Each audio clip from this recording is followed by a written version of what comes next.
Makabansa, Grade 1. Quarter 4, Week 2. Ang paksa ng ating aralin sa araw na ito ay mga kasapi ng pamayanan na tumutulong sa pagpapanatili ng kalinisan. Basurero, street sweeper, garbage collector, kaminero.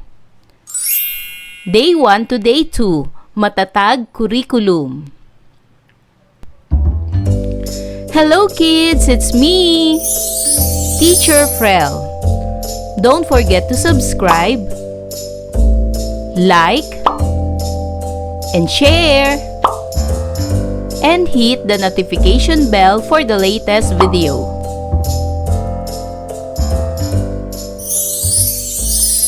Sa araw na ito ay pag-aaralan natin sa asignaturang makabansa ang mga kasapi ng pamayanan na tumutulong sa pagpapanatili ng kalinisan, gaya ng basurero, street sweeper, garbage collector, at kaminero.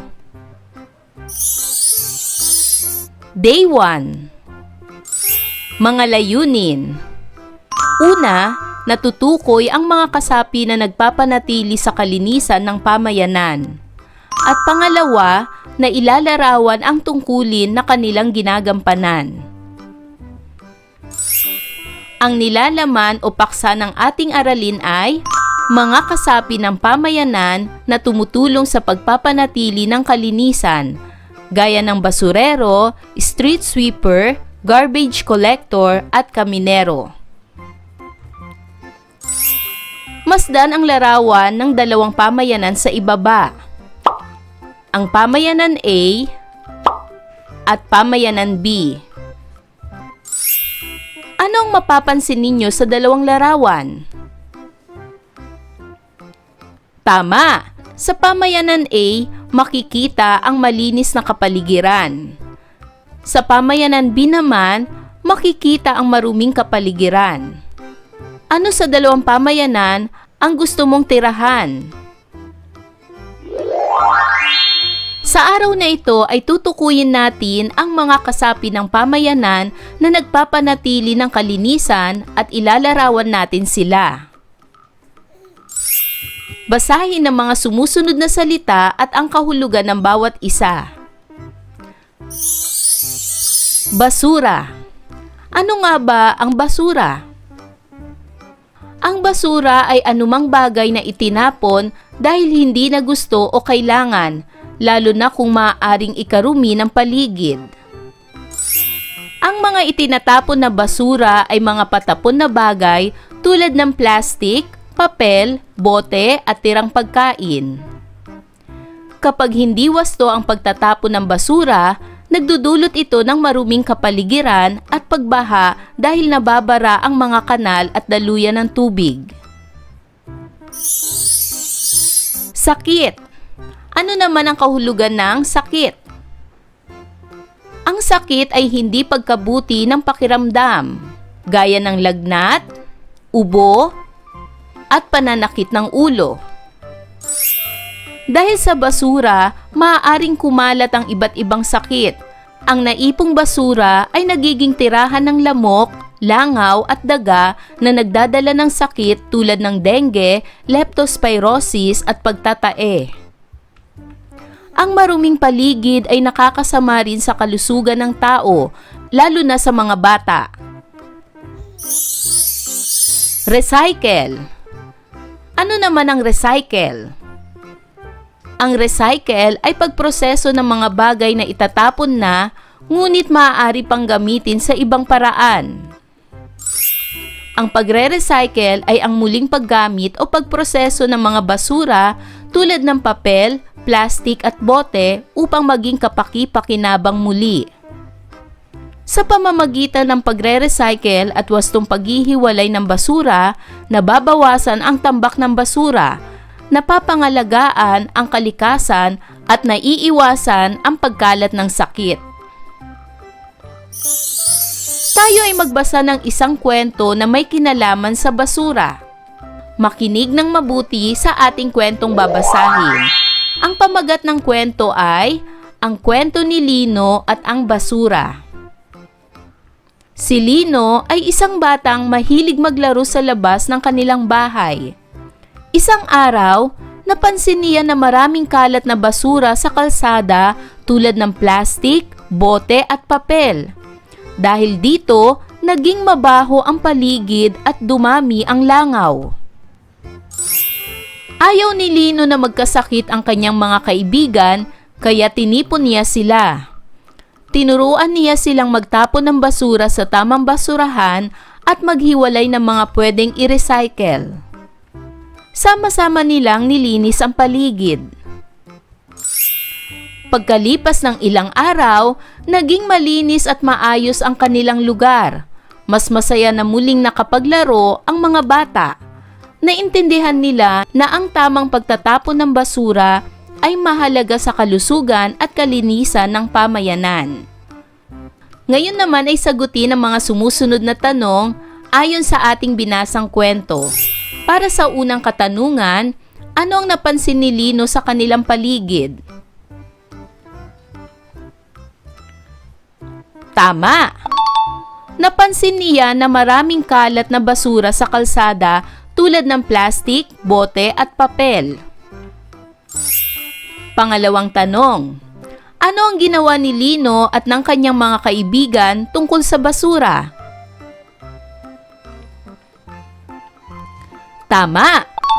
Ang ginawa ni Lino ay tinuruan niya ang kanyang mga kaibigan na magtapon ng basura sa tamang basurahan at maghiwalay ng mga pwedeng i-recycle. Sila ay sama-samang naglinis ng kanilang lugar.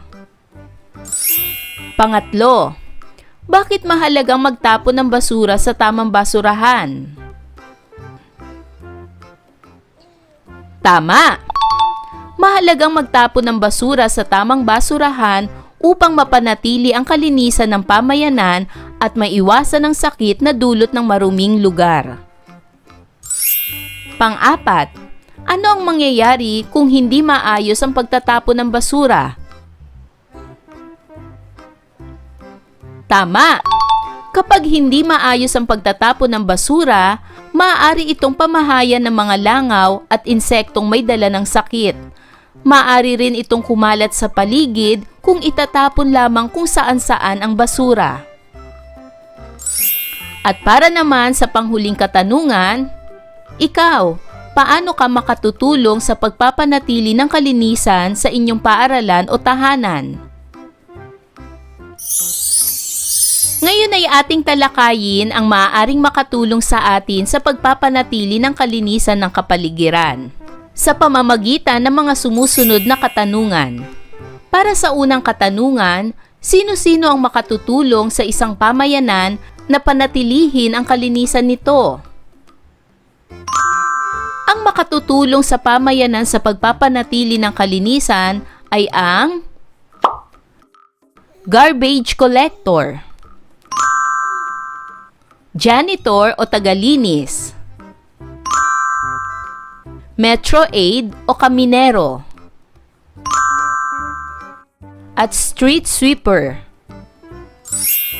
Para naman sa pangalawang katanungan, ano-ano ang kanilang mahalagang ginagawa? Unahin natin ang garbage collector. Ang mahalagang ginagawa ng mga garbage collector ay kinokolekta nila ang mga basura gamit ang garbage truck mula sa mga bahay, paaralan at establishmento. Tinitiyak nilang maayos ang pagtatapon ng basura upang maiwasan ang mabahong amoy, pagkalat ng sakit at pagbaha. Ang ginagawa naman ng janitor o tagalinis ay nililinis nila ang mga silid-aralan, opisina, banyo at iba pang bahagi ng gusali. Pinapanatili nilang malinis, maayos at ligtas ang kapaligiran upang maiwasan ang sakit at maging kaaya-aya ang lugar para sa lahat. Ang Metro Aid o kaminero naman ay isang taong trabaho ay maglinis, magpanatili o magkumpuni ng mga kalsada, daanan at mga kanal sa paligid nito. Sila ang responsable sa pagwawalis ng mga kalye upang mapanatiling malinis ang kapaligiran.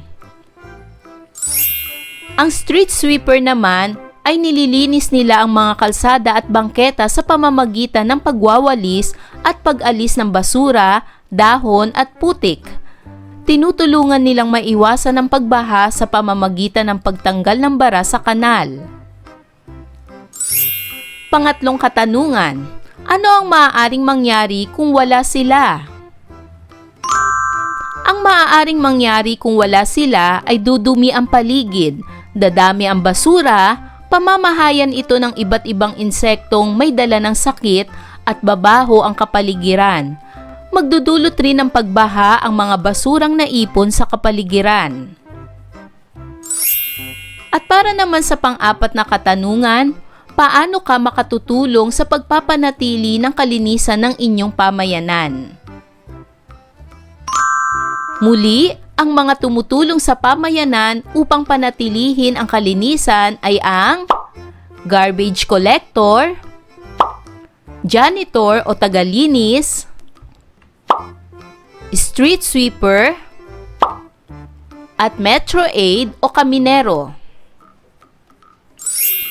Ano ang mga dapat gawin ng nasa maduming pamayanan upang magkaroon sila ng kalinisan? Alamin natin mga bata. Upang magkaroon ng kalinisan ang isang maduming pamayanan, ang mga dapat gawin ng mga nakatira rito ay magtulungan ang mga mamamayan sa tamang pagtatapon at paghihiwalay ng basura, gaya ng paghihiwalay ng nabubulok at di nabubulok na basura. Sumunod sa schedule ng koleksyon ng basura at iwasan ang pagtatapon sa kalsada, kanal at ilog. Makilahok sa mga cleanup drive at regular na paglilinis ng paligid ng bahay at komunidad. Panatilihing malinis ang mga kanal upang maiwasan ang pagbaha. Magtanim ng mga halaman at puno upang maging mas maayos at presko ang kapaligiran. Sumunod at makiisa sa mga alituntunin ng barangay tungkol sa kalinisan. Ngayon ay gawin na natin ang gawain bilang isa. Panuto, bilugan ng mga salita na tumutukoy sa mga nagpapanatili ng kalinisan sa pamayanan. Narito ang mga salita. Una, pulis. Pangalawa, nurse. Pangatlo, kaminero. Pang-apat, street sweeper. At panglima, tagaluto. Sa mga ito, sino-sino ang nagpapanatili ng kalinisan sa pamayanan? Magaling! Ang mga taong nagpapanatili ng kalinisan sa pamayanan ay ang kaminero at ang street sweeper. Para naman sa pangalawang gawain, panuto, guhitan ng mga pangungusap na tumutukoy sa tungkulin ng mga tumutulong sa pagpapanatili ng kalinisan sa pamayanan. Unang bilang, sila ay nagwawalis ng kapaligiran. Ito ba ay tumutukoy sa mga tumutulong sa pagpapanatili ng kalinisan sa pamayanan? May guhit o wala? Tama! Ito ay may guhit. Ibig sabihin, tama. Pangalawa, sila ay namimigay ng tinapay. Ito ba ay tumutukoy sa mga tumutulong sa pagpapanatili ng kalinisan sa pamayanan? May guhit o wala? Tama, ito ay walang guhit. Hindi ito tumutukoy sa mga tumutulong sa kalinisan sa pamayanan. Pangatlo, sila ay tumutulong sa pag-aayos ng mga basura upang maitapon ng tama. Ito ba ay tumutukoy sa mga tumutulong sa pagpapanatili ng kalinisan sa pamayanan? May guhit o wala? Tama, ito ay may guhit. Ibig sabihin, tama. Pang-apat, sila ay nakikipaglaro sa mga bata. Ito ba ay tumutukoy sa mga tumutulong sa pagpapanatili ng kalinisan sa pamayanan? May guhit o wala? Magaling! Ito ay walang guhit, ibig sabihin hindi ito tumutukoy. At panglima, sila ay tumutulong maglinis pagkatapos ng bagyo o baha. Ito ba ay tumutukoy sa mga tumutulong sa pagpapanatili ng kalinisan sa pamayanan? May guhit o wala? Tama, ito ay may guhit. Ito ay tumutukoy sa mga tumutulong sa pagpapanatili ng kalinisan ng pamayanan. Day 2. Mga layunin. Una, natutukoy ang mga kagamitang ginagamit ng mga taong nagpapanatili ng kalinisan sa pamayanan. At pangalawa, na ipakikita ang mga gawaing ginagampanan ng mga taong nagpapanatili ng kalinisan sa pamayanan. Para sa nilalaman o paksa ng ating aralin, ito ay mga kasapi ng pamayanan na tumutulong sa pagpapanatili ng kalinisan. Ang basurero, street sweeper, garbage collector at kaminero. Tayo ay magbalik-aral. Sino-sino ang mga kasapi ng pamayanan na nagpapanatili ng kalinisan? Natatandaan niyo ba mga bata? Ang mga kasapi ng pamayanan na nagpapanatili sa kalinisan ay ang garbage collector, janitor o tagalinis, street sweeper, at metro aid o kaminero. Sa araw na ito ay tutukuyin natin ang mga kagamitan na ginagamit ng mga taong nagpapanatili ng kalinisan sa ating kapaligiran at ipakikita natin ang gamit ng mga ito. Handa na ba kayo? Basahin ang mga sumusunod na salita at ang kahulugan ng bawat isa. Walis. Ang walis ay ginagamit sa pagwawalis at paglilinis ng sahig, kalsada at paligid. Pandakot o dustpan. Ang pandakot o dustpan ay ginagamit sa pagdakot o pagkuha ng dumi at basura pagkatapos magwalis. Trapo.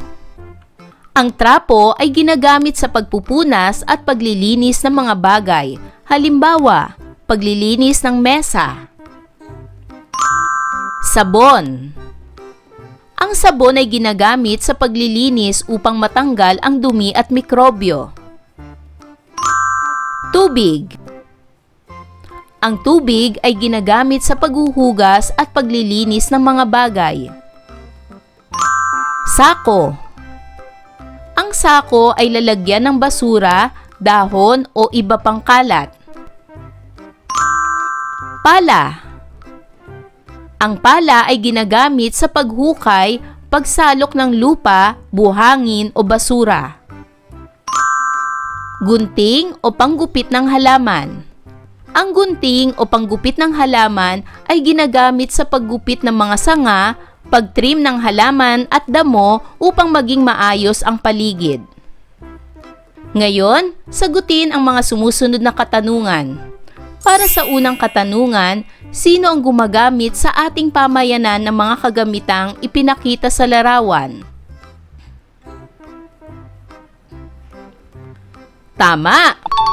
Ang mga kagamitang ito ay ginagamit ng street sweeper, garbage collector, janitor, kaminero o metro aid. Pangalawang tanong, paano ninyo nakikitang ginagamit ang mga kagamitang ito sa paglilinis?